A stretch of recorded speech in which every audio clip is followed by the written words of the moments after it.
Hello friends, this video on statistics part 2 is brought to you by examfear.com. No more fear from exam. Let's now study why should we study statistics. I think I gave you a fair understanding of what is statistics, and in that we also discussed the application of statistics. But let's take a few more examples of the place where we study statistics. As I told, demography of a country, very critical application of statistics. You find the average age, you find the population range, you find the percentage of people unemployed, and you find a lot of other data, and the government actually take decisions based on this. Not only government, the business also create the products based on this. For example, if it is found that in a given country some 60% of the people are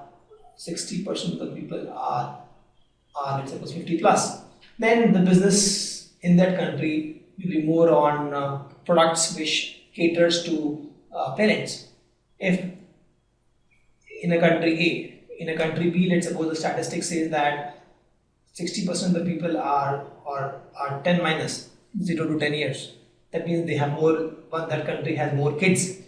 In that case, the business in that country will create more products that caters to children's.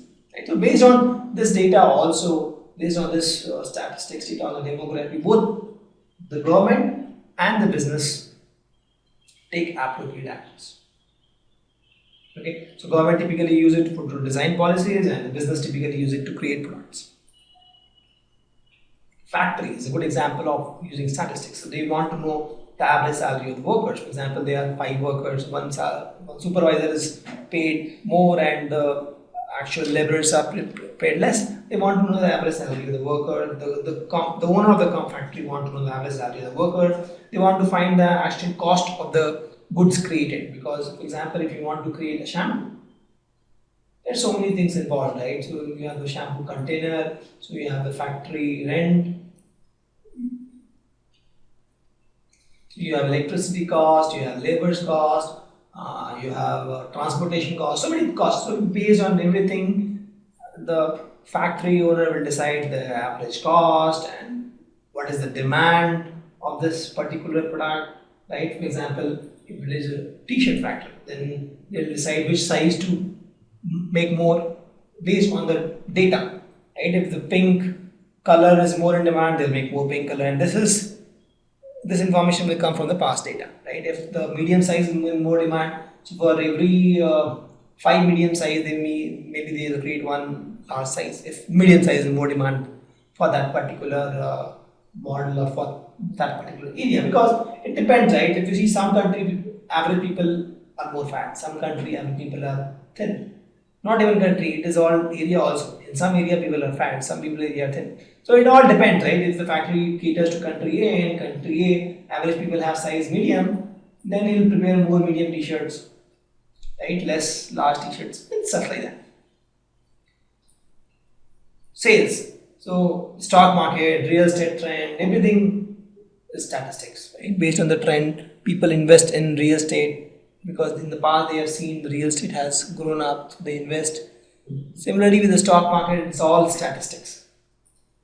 In the lab, you must have done some experiments, right? So when you take observation in chemistry, physics, any lab, so you do the experiment 5 times and then you find the average. Why? Because you want to minimize the risk, right? You want to get the most closer results, so you take average, and that is nothing but statistics. Statistics is nothing but collecting data and finding information out of it. Same thing in the lab, you collect data, you do the experiment 10 times and then you find the average, and that is nothing but application of statistics. Any game, cricket, football, you want to understand which team is best, which player is best, performance of the player, you use statistics. Or even LIC, any insurance company you have. So the premium they calculate is all based on the statistics of the past history, right? If they see that, okay, for every 100% we issue a premium, issue insurance, these many people claim, this is the number they claim, and based on that they come up with the premium value. Statistics is applied a lot in the real world, right? The real world is a huge application of statistics. Let's understand the concept of primary and secondary data.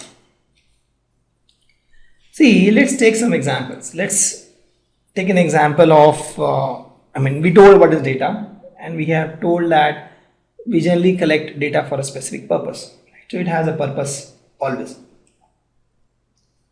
We just don't collect any data.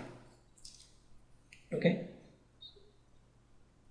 So let's take one example, and we have to find the number of car of different colors in my area. That is my task.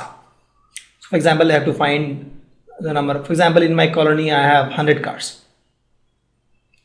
So I have to categorize this into red, blue, black, let's suppose like that, white, and let's suppose others. And I have to find how many red, how many blue, how many black, how many white, how many others.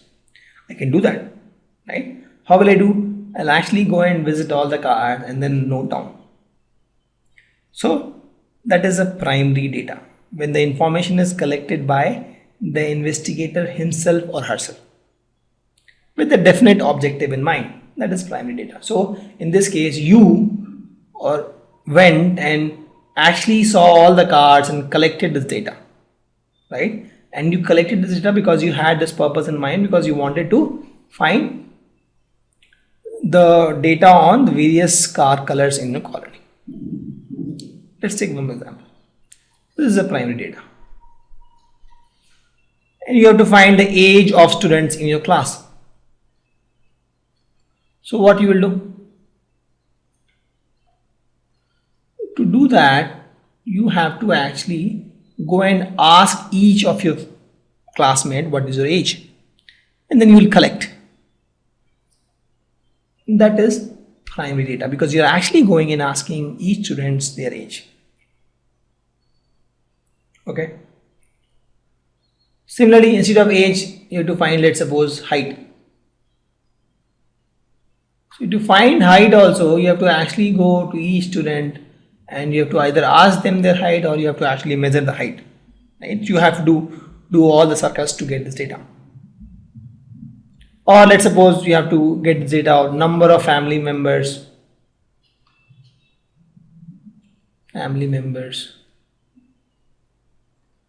of your classmates. So here also you have to actually go and ask each of your classmates how many family members they have. Somebody will say 5, somebody will say 10, stuff like that. And you'll actually write it down. Or let's suppose height of 10 plants around you. So here also you have to actually go and measure the height and note down. Correct. So these are primary data, because here the investigator himself or herself is collecting the data with a definite objective in mind. Let's take some other scenarios. Let's take scenario where you have to find number of students absent each day in last 1 year. How will you get this? To get this, you have to actually go talk to your teacher, and she'll give you a register where the information is already there. You just have to use it. It is not you who has made this data. It is the teacher who has made this data, maybe, right? So you are gathering this from a source which is already there. You are not creating it. So it is secondary data. Secondary data is nothing but data where the information is gathered from a source which already has the information stored. Okay, let's take some more example. For example, you say I have to find the population of 20 countries. So will you go to each country and calculate the number of people? No, right? So you'll go to internet and maybe you'll find the population of 20 countries. So it is also a secondary data. Okay. Sales of, let's suppose, top 20 iron companies. Okay, here also top 20 iron companies will get from internet, and their sales data also will get from internet, maybe. Also secondary data. Right? So these are examples of secondary data. So mostly we'll be dealing with secondary data here, and it doesn't matter much, but this is the concept. Primary data is something data where the information is collected by the investigator himself or herself with a definite objective in mind. Secondary data is nothing but in the case where the information is gathered from a source and it is already there, and you just have to use it. So that is secondary data. Okay. And if you see data, for example, if you use a CD, you put data there, and that is data. A movie is a data. In fact, any information is data. Excel file is a data. Word is a data. Everything is a data. Now, once we have data, so I told what is statistics. First, you have to understand the specific purpose for which you are collecting data. Then you have to collect data. So now you have data. Next is you have to present the data, right, in such form so that you can analyze it and interpret it easily. So for example, you have score of 6 students. Okay. Amit, let's suppose, boys, David, Emily, Geeta and Harry. 6 students scores are there, and you have just put the scores in the range or ascending order of student name. You have collected this, and this is, let's suppose the roll number is based on the ascending order, and based on this you have actually collected this information, and this is, let's suppose, math score. All class 9 students, and this is a math score. This data is called raw data because you just have collected this. Now, using this raw data, for example, I asked you who got the lowest score, who got the highest score. How will you do? So you have to actually check. 53, there is no number less than 53. 35, no number less than 35. So 35 is the lowest score. Highest score, looks like, I think 53 greater than 55, yes. 35, 95, yeah. This is the highest score. So it took time for me to figure out which is the highest score, which is the lowest score. And this is just a 6 data, assuming it has 6 lakhs data. Right? To find the lowest score and highest score will take me more than an hour. So my question is, now we have data, is there a better way I can present this data?